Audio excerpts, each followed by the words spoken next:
সুপ্রিয় শিক্ষার্থীবৃন্দ, অভিভাবকবৃন্দ, আসসালামু আলাইকুম। আশা করি এই করোনা আমার সংকটকালে তোমরা সবাই ভালোই আছো, আমিও তোমাদের তো ভালোই আছি। যাক, আজকে আমার তোমাদের উদ্দেশ্যে আমাদের অনলাইন ক্লাস চালু হচ্ছে জিওদি স্কুল অ্যান্ড কলেজের পক্ষ থেকে। আমি সেলিম আহমেদ, সহকারী শিক্ষক, জিওদি স্কুল অ্যান্ড কলেজ। এখন আমি উচ্চতর গণিত নবম দশম শ্রেণী অনুশীলনী 1-2 এই অধ্যায়ের ডোমেন, রেঞ্জ, কুডোমেন এবং ফাংশন, এক ফাংশন, সার্বিক বা অন্টু ফাংশন সম্পর্কে আলোচনা করব। প্রথমেই আমি ফাংশন কী জিনিস, ফাংশন যেমন আমি একটা -2 -1 -2 -1 0 1 2 এটা একটা লিখলাম। -2 -1 0 1 2 0 1 4 9 16 0 1 4 9 16। এটা থেকে -2 থেকে এখানে একটা ফাংশন আমি লিখলাম x - 1 হোল স্কয়ার ফাংশন। এখানে ডোমেন, প্রথমে হচ্ছে ডোমেন, তারপরে হচ্ছে কুডোমেন, তারপরে হচ্ছে রেঞ্জ। রেঞ্জটা কি? ডোমেন, ডোমেন হচ্ছে এক্সের মান। এখানে যে এফ অফ এক্স, এখানে এক্সের মান, এটা হচ্ছে ডোমেন, এটা হচ্ছে কুডোমেন, এটা হচ্ছে কুডোমেন। ডোমেন এটা -2 -2 -1 0 1 2 এখানে হচ্ছে ডোমেন, আর 1 0 1 4 9 16 এটা কুডোমেন। এখন ডোমেন কি? ডোমেন হচ্ছে এক্সের মান, ডোমেন হচ্ছে এক্সের মান, আর রেঞ্জ হচ্ছে এফ অফ এক্স। এখানে ডোমেন এক্সের যে ভ্যালুটা হবে সেটা হবে ডোমেন, এবং এই এক্সের ভ্যালু এখানে বসে যে মানগুলো আমি পাবো তখন এফ অফ এক্স হবে, এটা হবে রেঞ্জ। এফ এক্স হবে, এটা হবে রেঞ্জ। আর কুডোমেন হচ্ছে, রেঞ্জ হচ্ছে কুডোমেনের সাবসেট, উপসেট।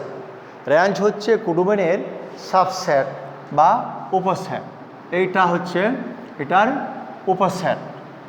রেঞ্জ,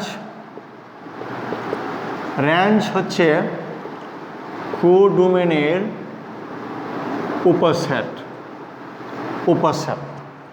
এখন আমি যে ডোমেন এবং কুডোমেন রেঞ্জ সম্পর্কে আলোচনা করা হলো, এখন এখানে যে ফাংশন অফ এক্স, এখানে -2 যদি বসাই, -2 ইকুয়াল টু এখানে -2 -1 whole square -x + 1 whole square. এবং -2 যদি বসাই তো x - 2 হোল স্কোয়ার। এখানে এফ এক্স এবং -2 বসাইলে -2 -1 কত হবে? -3 হোল স্কোয়ার প্লাস যদি হয়, হ্যাঁ এটা হবে, ফাংশনটা হবে x + 1 হোল স্কোয়ার। এই অনুযায়ী তোমার মানটা হবে x + 1 -2 যদি বসাই তো -2 + 1 হোল স্কোয়ার। তো -2 যদি বসাই কী হবে? -1 হোল স্কোয়ার, তারপরে -1 হোল স্কোয়ার বলতে 1, তাহলে -1 হোল স্কোয়ার বলতে কি 1। -2 থেকে আমি পাইলাম, রেঞ্জ পাইলাম 1, -2 থেকে রেঞ্জ পাইলাম 1, আর -1 থেকে পাইলাম 0। -1 যদি বসাই, -1 আর +1 0, 0 স্কোয়ার বলতে 0, আর 0 যদি বসাই 1 স্কোয়ার, 0 থেকে যে হবে 1, 0 থেকে হবে 1, আর 1 বসালে 1 আর 2 2 এখানে 4 রিলেশন, আর 2 বসালে 2 আর 1 3, 3 স্কোয়ার, 3 3 9, এই যে রিলেটেড এগুলি পাইলাম। এফ অফ এক্স এটা হচ্ছে রেঞ্জ। এখন এই যে ডোমেন আর এগুলি কুডোমেন, তো ডোমেনের মানগুলি দিয়ে যে আমি এফ অফ এক্স = 0 পেলাম, 1 পেলাম, 4 পেলাম, 9 পেলাম, এগুলি হচ্ছে রেঞ্জ, এগুলি হচ্ছে রেঞ্জ। আর এই প্রত্যেকটা ডোমেনের সাথে যে এই মানগুলি রিলেটেড, এই রিলেটেডগুলো হচ্ছে রেঞ্জ, আর 16টা কিন্তু কোনো সংখ্যার সাথে রিলেটেড নয়, কাজে এটা হচ্ছে কুডোমেন। তাহলে আমি লিখি এখানে ডোমেন, এখানে ডোমেন আমি সেট আকারে লিখি -2 -1 0 1 2, আর রেঞ্জ হবে f(x) ইকুয়াল টু হবে 0 1 4 9 16, আর কুডোমেন হবে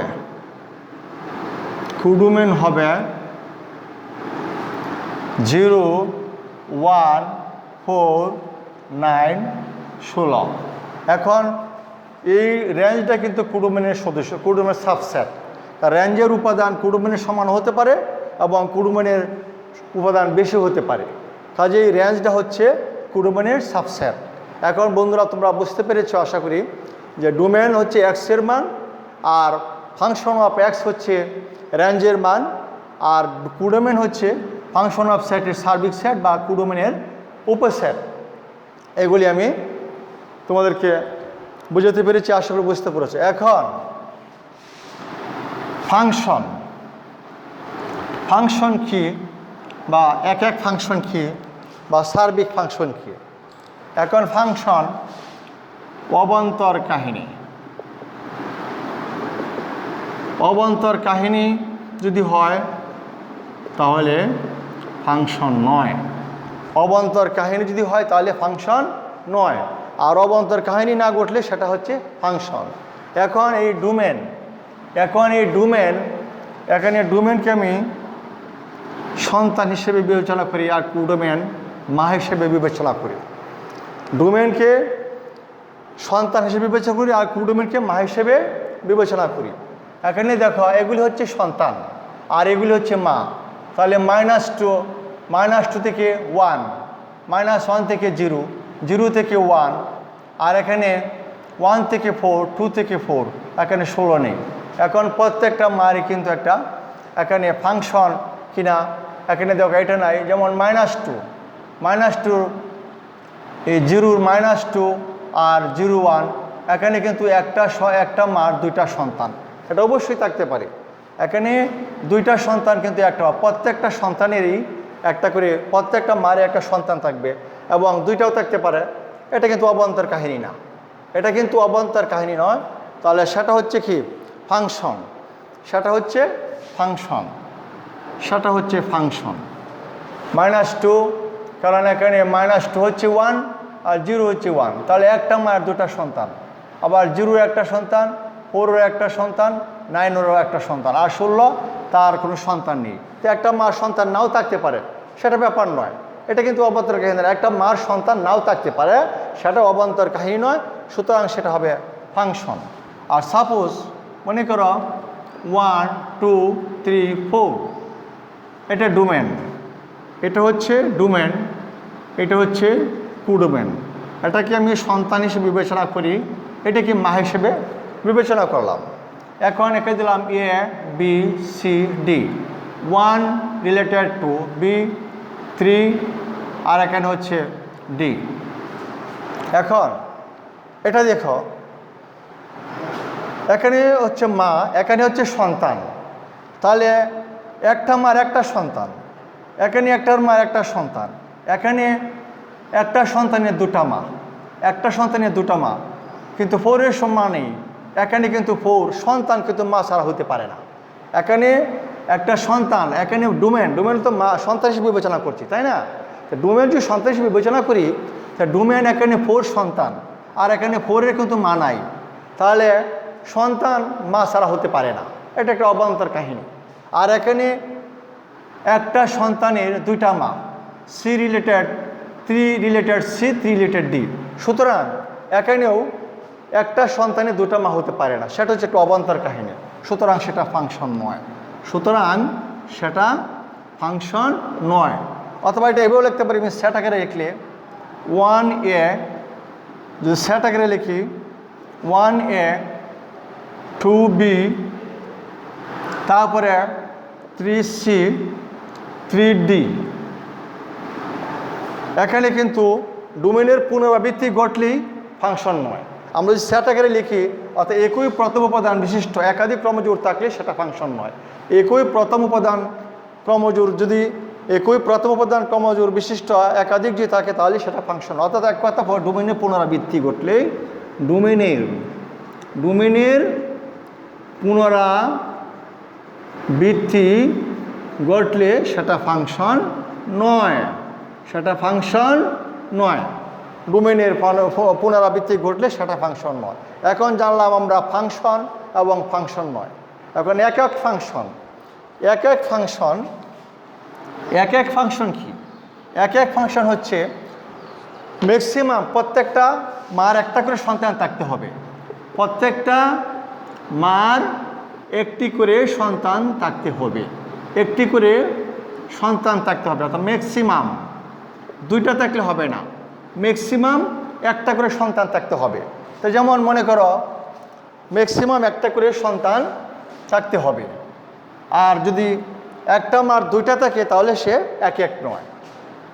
এখানে হচ্ছে 1 2 3 4, এখানে হচ্ছে A B C D, 1 related A, 2 related B, 3 related C. এখন হচ্ছে এ প্রত্যেকটা মার এখানে হচ্ছে এর এই মার একটা সন্তান, বি এর একটা সন্তান, সি এর কিন্তু দুইটা সন্তান। এটা কিন্তু মানে ডোমেন, এটা ডোমেন, এটা হচ্ছে কুডোমেন। তাহলে এটাকে সন্তান হিসেবে বিবেচনা করি, এটাকে মা হিসেবে বিবেচনা করি। এখন এই মা আর সন্তান, এখানে একটা মার একটা সন্তান, একটা মার আরেকটা সন্তান, এখানে এই মার দুইটা সন্তান। তাহলে আমি বলছি যে ম্যাক্সিমাম একটা সন্তান থাকতে হবে, প্রত্যেকটা মার একটা, প্রত্যেকটা যতটি মা থাকবে সবগুলি মার একটা করে সন্তান থাকতে হবে, তখনই সেটা এক এক হবে। আর যদি একটার অধিক থাকে তাহলে সেটা এক এক নয়, সেটা হচ্ছে এক এক নয়। কিন্তু সেটা ফাংশন, একটা মার কিন্তু দুইটা সন্তান থাকতে পারে, সেটা কিন্তু ফাংশন, কিন্তু এক এক নয়, এক এক নয়। আর এটা মার সন্তান নাও থাকতে পারে, সেটা ব্যবস্থা নাই, এখানে ডি ই যাই থাকুক সমস্যা নাই, সেটা কিন্তু এক এক নয়, সেটা কিন্তু এক এক নয়। আর যদি বলি যে এখন এক্সাম্পল 1 2 3 4, এখানে A B C D, 1 related A, 2 related B, 3 related C. এখন এখানে যতগুলি মা আছে, ডি মার নাই সেটা ব্যাপার না, এখানে আমি দিলাম 1 2 3, এখানে 1 2 3 যতগুলি মা আছে, ডি মা আছে তার সন্তান নেই, সমস্যা নাই, সেটা ব্যাপার না। কিন্তু প্রত্যেকটা মার কিন্তু একটা করে সন্তান আছে, এখানে A related 1, B related 2, C related 3, প্রত্যেকটা মার কিন্তু একটা করে সন্তান আছে, কাজে সেটা হচ্ছে একটা ফাংশন এবং এক এক ফাংশন, সেটা হচ্ছে এক এক ফাংশন। আচ্ছা, এখন হচ্ছে সার্বিক বা অন্টু ফাংশন। সার্বিক বা অন্টু ফাংশন, সার্বিক বা অন্টু ফাংশন 1 2 3 4, এটা হচ্ছে A B C D, 1 related A, 2 related B, 3 related C, 4 related D. এখন প্রত্যেকটা মারেই একটা করে সন্তান হবে, অর্থাৎ প্রত্যেক মারেই সন্তান থাকতে হবে, এলাকা একটা হোক বা দুইটা হোক সমস্যা নাই। এখন সেটা কিন্তু সার্বিক ফাংশন, সেটা সার্বিক বা অন্টু ফাংশন, সেটা হচ্ছে সার্বিক বা অন্টু ফাংশন। এখন দেখো এখন যে এরকম যদি থাকে, এখানে দিলাম 5, তাহলে ডির দুইটা মাও থাকতে পারে, সেটা হচ্ছে সার্বিক ফাংশন। এখানে একটা করেও থাকতে পারে এবং দুইটা করেও থাকতে পারে, সেটা হচ্ছে সার্বিক ফাংশন। না, দুইটা মার একটা থাকতে পারে না, এটা না, আগে হচ্ছে সার্বিক ফাংশন। সার্বিক 4 ডি, এখানে প্রত্যেকটা মারই আছে দুইটা করে সন্তান, একটা করে সন্তান, এখন ডি, এখন যদি 5, এটা থেকে সার্বিক ফাংশন, এটা কি হবে সার্বিক ফাংশন বা অন্টু ফাংশন, সার্বিক ফাংশন বা অন্টু ফাংশন। আর যদি এভাবে যদি ডোমেন 1 2 3 4, এটা লিখলাম ডোমেন, এটা হচ্ছে এ বি সি ডি, কুডোমেন। কুডোমেন 1 এর সাথে এ রিলেটেড, 2 এর সাথে বি রিলেটেড, 3 এর সাথে সি রিলেটেড, কিন্তু এখানে ডি এর সাথে কোনো রিলেটেড নাই, ডি এর কোনো সন্তান নেই, এখানে এটা মুছে ফেললাম, তখন সেটা কিন্তু ফাংশন, কিন্তু একটা মার একটা সন্তান নাও থাকতে পারে, কিন্তু প্রত্যেকটা যার মার আছে প্রত্যেকটা মার কিন্তু একটা করে সন্তান, সেটা ফাংশন, কিন্তু এটা সার্বিক ফাংশন নয়। সেটা হচ্ছে সার্বিক ফাংশন নয়, সার্বিক ফাংশন নয়, বা অনটু ফাংশন নয়, বা অনটু ফাংশন নয়। আর এটা যদি বলা হয় আবার সার্বিক ফাংশন নয়, এটা দুইভাবেও বলা যায়। যেমন মনে করো এখানে ডোমেন, এখানে ডোমেন আর এ বি সি ডি, এটা হচ্ছে কুডোমেন, এটা হচ্ছে কুডোমেন, কুডোমেন। এখন আমি ডি দিলাম না, related A related B, B সার্বিক ফাংশন, বি 3, 1 এর সাথে এ রিলেটেড, 2 এর সাথে বি রিলেটেড, 3 এর সাথে সি রিলেটেড। প্রত্যেকটা মারে একটা করে সন্তান আছে, কাজে সে একটা ফাংশন এবং সার্বিক ফাংশন। আবার এটাকে বলা এভাবে বলা যায় ডোমেন কুডোমেন।